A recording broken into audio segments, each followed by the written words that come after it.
تو ایک آدمی نے دعویٰ کر دیا جو پوچھنا پوچھ لو. متوکل بہت خوش ہوا کہ میرے دربار میں کسی نے دعویٰ کر دیا جو اہل بیت سے وابستہ ہے. اس نے کہا یہی تو کہا جو پوچھنا پوچھ لو. اس نے کہا اچھا یہ بتا حج واجب ہے؟ اس نے کہا یہ کیسے سوال ہے, یہ تو پوری دنیا کو پتا حج واجب ہے. کہا تو نے کہا نا جو پوچھنا پوچھ لو, میرے تو سوال ایسے ہی ہوں گے, تو بتا کہ تجھے جواب آتا ہے یا نہیں آتا. اس نے کہا ہاں حج واجب ہے. اچھا یہ بتا پھر انبیاء پہ بھی حج واجب تھا؟ تھوڑی دیر سوچنے لگا, پھر کہا کہ انبیاء پہ بھی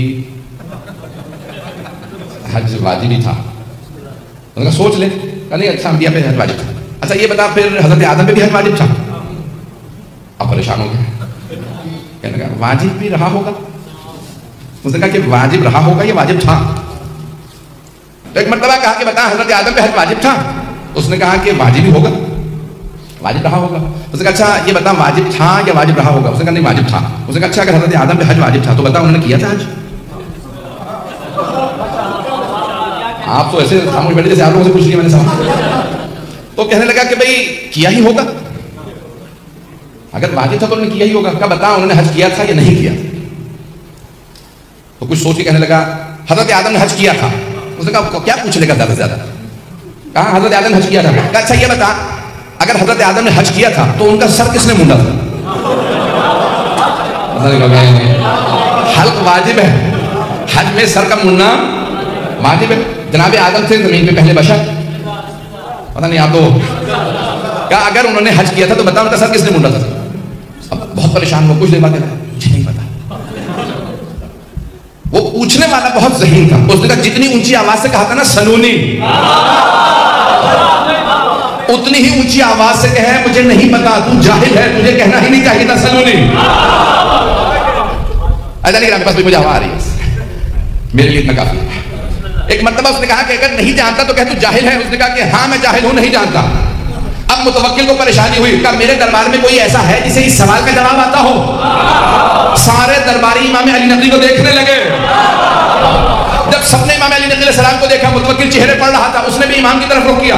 کہا فرزند رسول کیا آپ جانتے ہیں؟ مولا نے کہا ہاں میں جانتا ہوں. کہا بتائیے پھر جناب آدم نے حج کیا؟ امام نے کہا ہاں. کہا بتائیے سب سے پہلے جناب آدم ہی نے کعبہ بنایا تھا. اب یہ بہار میں بڑا تفصیلی واقعہ موجود ہے, وقت نہیں ہے. امام نے کہا حضرت آدم نے سب سے پہلے کعبہ بنایا, اور اللہ نے کہا آدم آپ کی نسل میں حاضرہ آئے گی, صفا مروا کے درمیان چلے گی. یہاں پہ سعی ہے, اس کے بعد حلق ہے. تو کہا حلق کس نے کیا؟ کہ جب حلق کی نوبت آئی تو جناب جبرائیل جنت سے یاقوت لے کے نازل ہوئے. جناب آدم کے سر پہ پھیرتے جاتے تھے, جہاں جہاں پھیرتے جاتے تھے بال گرتے جاتے تھے. جہاں جہاں اس یاقوت کی روشنی گئی اللہ نے سب کو حرم قرار دے دیا.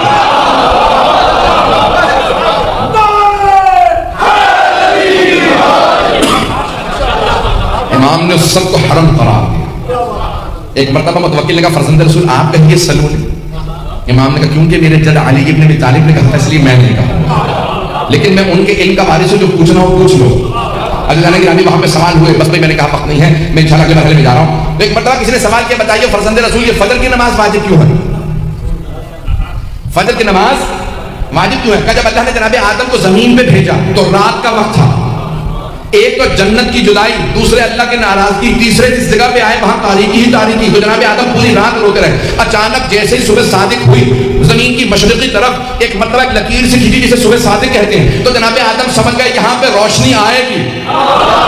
اس روشنی کو دیکھتے ہی صبح صادق کے وقت جناب آدم نے 2 رکعت نماز شکرانہ پڑھی, پروردگارا تیرا شکر ہے یہاں روشنی آئے گی. اللہ نے کہا آدم تیری پوری نسل میں یہ تیری 2 رکعت نماز میں نے واجب قرار دی.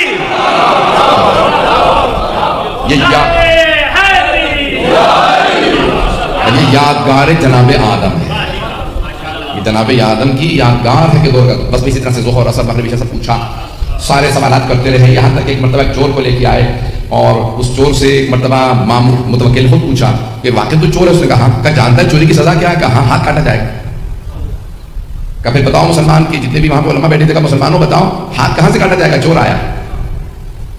تو ایک مسلمانوں کے 4 مذاہب ہیں, چاروں کا الگ الگ فتویٰ ہے. مذاہب اربعہ, امام ابو حنیفہ کا الگ ہے, امام مالک کا الگ, امام شافعی کا الگ, امام احمد بن حنبل کا الگ. سنیں گے اگر کہیں میں چھوڑ کے ختم کر دوں. تو ایک مرتبہ ایک نے کہا کہ بھئی ہاتھ عرف عام میں ہتھیلی تک ہے اور اس کو کلائی سے کاٹ دیا جائے. بس یہ ہاتھ کاٹنے کا.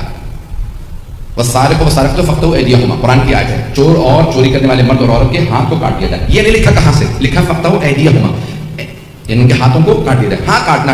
تو ایک مرتبہ اس نے کہا عرف عام میں کلائی تک ہاتھ کہا جاتا ہے. اور دوسرے سے پوچھا بھی آپ کا فتویٰ کیا ہے، آپ کے مذہب کا؟ انہوں نے کہا نہیں، اللہ نے کہا فاغسلوا وجوہکم وایدیکم الی المرافق، اپنے ہاتھوں کو کوہنیوں تک یا کوہنیوں سمیت ہو، ہم کہتے ہیں سمیت، وہ کہتے ہیں تک، تو کہا کوہنی سے کاٹا جائے، کیونکہ اللہ نے جب ہاتھ کہا ہے تو کوہنی تک کہا. توجہ ہے یا نہیں؟ ایک نے کہا کلائی تک، دوسرے نے کہا نہیں، اللہ نے قرآن میں کہا ہے ہاتھ اور کوہنی مراد دی ہے تو کوہنی سے کاٹ دیا جائے. تیسرے سے پوچھا آپ کا، اس نے کہا میں احتیاط کرتا ہوں دونوں کے بیچ سے کاٹ دیا جائے. پتہ نہیں حضرات ہیں یا نہیں ہے. اس نے کہا میں کہتا ہوں بیچ سے کاٹ دیا جائے. یہ کہتا ہے کلائی سے، وہ کہتا ہے کوہنی سے، میں کہتا ہوں بیچ سے کاٹ دیا. چوتھے سے پوچھا، اس نے کہا نہیں یہ پورا کا پورا ہاتھ ہے تو بازو. اب جو اس دوران جو ہے بیچارہ بلڈ پریشر کا ہائی ہو رہا تھا، کہاں سے میرا ہاتھ کٹنے والا ہے.